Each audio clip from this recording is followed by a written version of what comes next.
Hey guys, it's Chris from Highline Guitars, and you're watching another episode of From the Luthier's Workbench.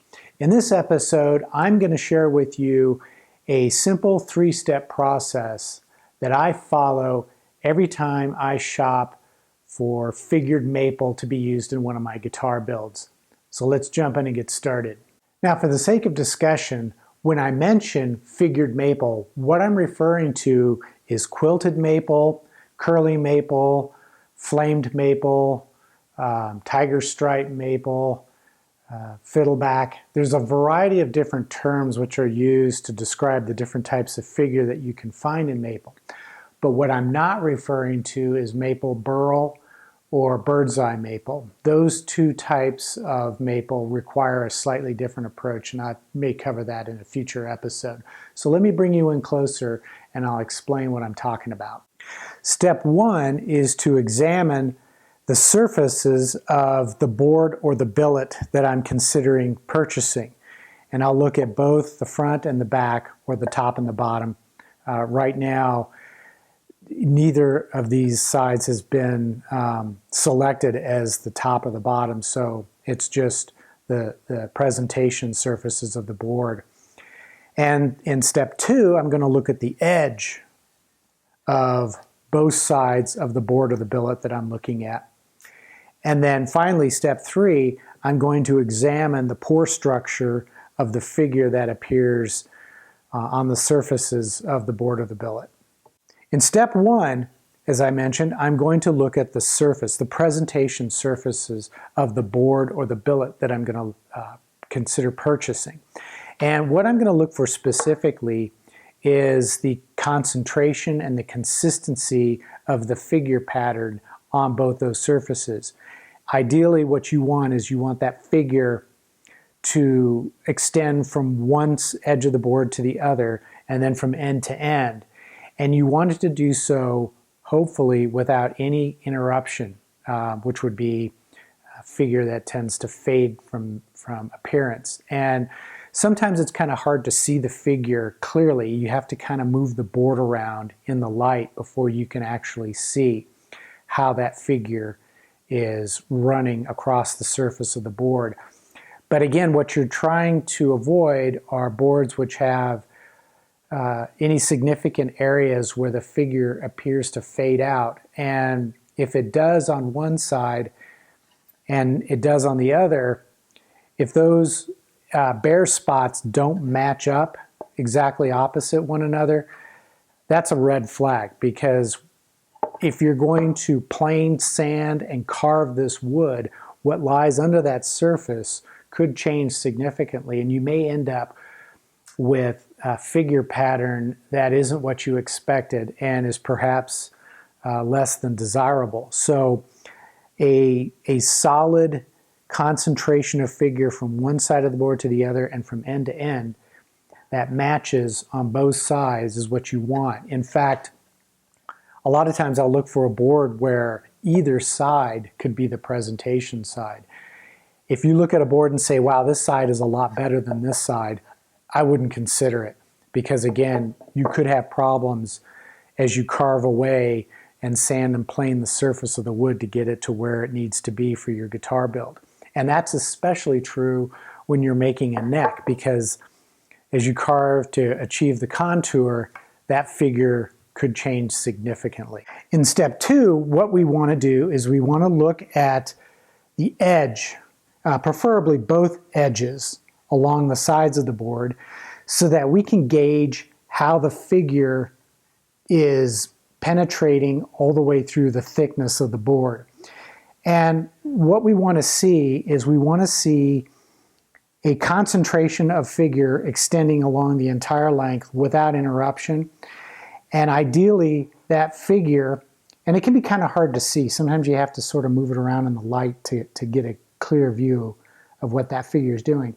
But it will likely extend from one surface to the other, and we want it to extend straight up and down all the way through the wood.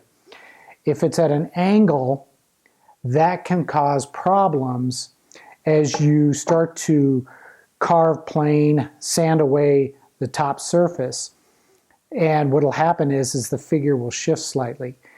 That may not be an issue in many cases, but if you're going to take a board like this and then resaw it along its length and do a book match, if that figure is at an angle, when you open it up to book match, the figure isn't going to line up across the seam. And again, that may not be a big concern for you, but it is something to be aware of. If you want that figure to line up, or at least come closer to lining up, the pattern of figure as it extends through the thickness should run straight up and down. The other thing you want to make sure is that the figure is, as it extends through the thickness, there is no fade out or any disruption in the figure. If it appears like you're losing some of the figure anywhere along the length here, when you start to carve away, you may notice that the figure starts to disappear in the surface. And again, when you do that book match, what can happen is you get too much figure on one board and not enough figure on the other, and it doesn't match up. I've seen situations where you get incredible figure on one board, but then on the other there's almost no figure at all. So you just want to make sure that those stripes of figure are extending all the way through the wood, uninterrupted, and straight up and down perpendicular to the surfaces. And ideally you want to be able to try and check it on both sides. That can be kind of a challenge because sometimes these edges are rough cut at a sawmill, so you're not getting, it can be kind of hard to see what that surface looks like. But oftentimes at lumber yards you can ask them to rip or plane that surface so that you can get a better view of what that figure is doing as it penetrates through the thickness of the board. Now the last step is to examine the pore structure on the surface of the wood. And to understand what it is you need to look for, you have to have kind of a basic understanding of why figure appears in woods such as maple. And essentially what is happening is, if you look at the end of a maple board where it's been sawn away, you can of course see the tree rings, but you can also see how the blade sort of tears at the pores as it cuts through. This is end grain. End grain tends to be very spongy, and it will soak up stain and get darker than the face grain, which is on the surface. But what happens in figured maple is the pores, which are essentially, they're microscopic tunnels that run the length of the wood. What the pores do is they help draw moisture and nutrients from the soil up into the rest of the tree. But in most types of wood, the pores run straight through the board along its length. But in figured maple, because of the way the tree grew, those pores tend to move in sort of a wave, like a sin wave, through the board. So when they slice a board out of a tree, they're exposing on the surface both face grain as well as end grain, and that's what gives you the figure. Well, not all figured maple is equal. Some figured boards just naturally will look a lot more intense and more vibrant when you apply a finish. And the reason is because of the pore structure of the open grain portions of the wood on the surface. And what you're looking for is a fairly large pores and a very open structure in those areas of end grain that have been exposed on the surface of the wood.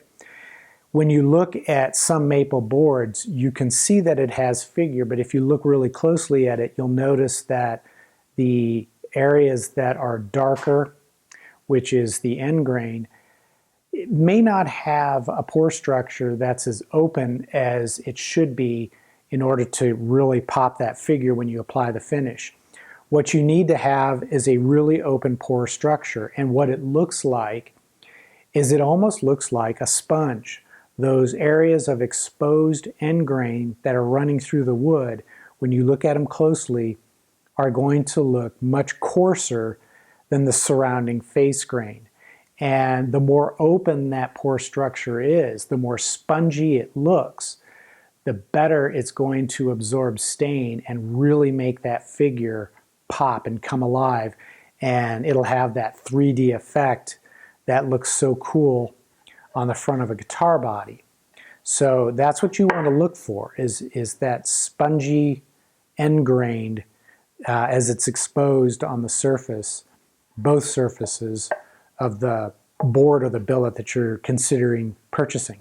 So that's basically my simple 3-step process for purchasing or selecting and then purchasing figured maple for a guitar build. However, before you run down to your local lumber supplier or go online and shop for some figured maple, there are a couple of other pointers that I wanted to mention, which I think will help save you some trouble. And one of them is, you'll notice when shopping for figured maple, and this is especially true online, a lot of sellers will grade the wood that they're selling, and you'll hear numbers like 3A, 4A, 5A, and that's supposed to indicate the quality of the figure in the wood.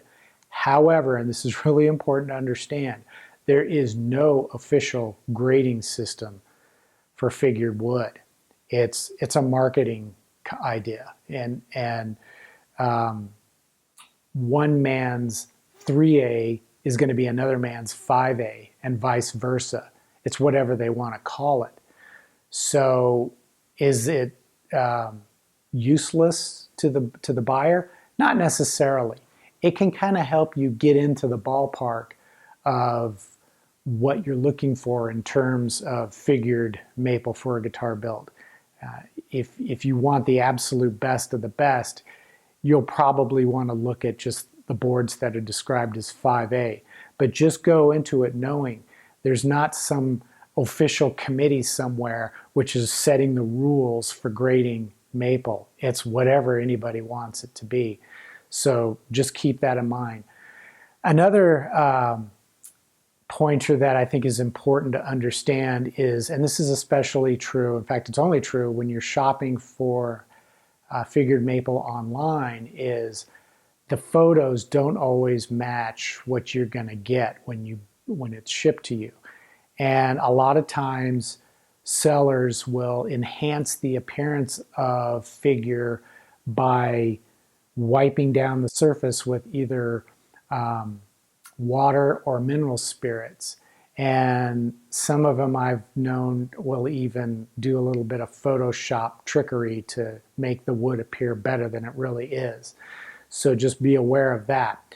And if you are going to be shopping online, you want to make sure that you can look at as many photographs of the actual board as you can. You want to see photos of the front, the back.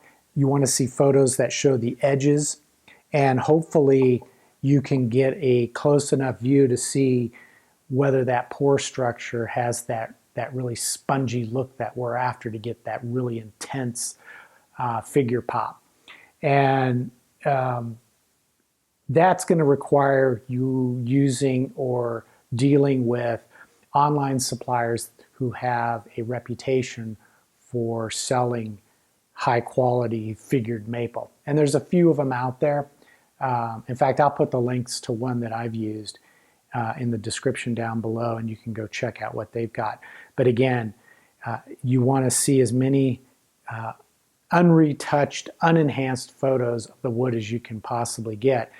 And if you don't see a view that you want, ask the seller if they can provide one, and if they can't, move on, find somebody else. So that's pretty much what I had for this episode.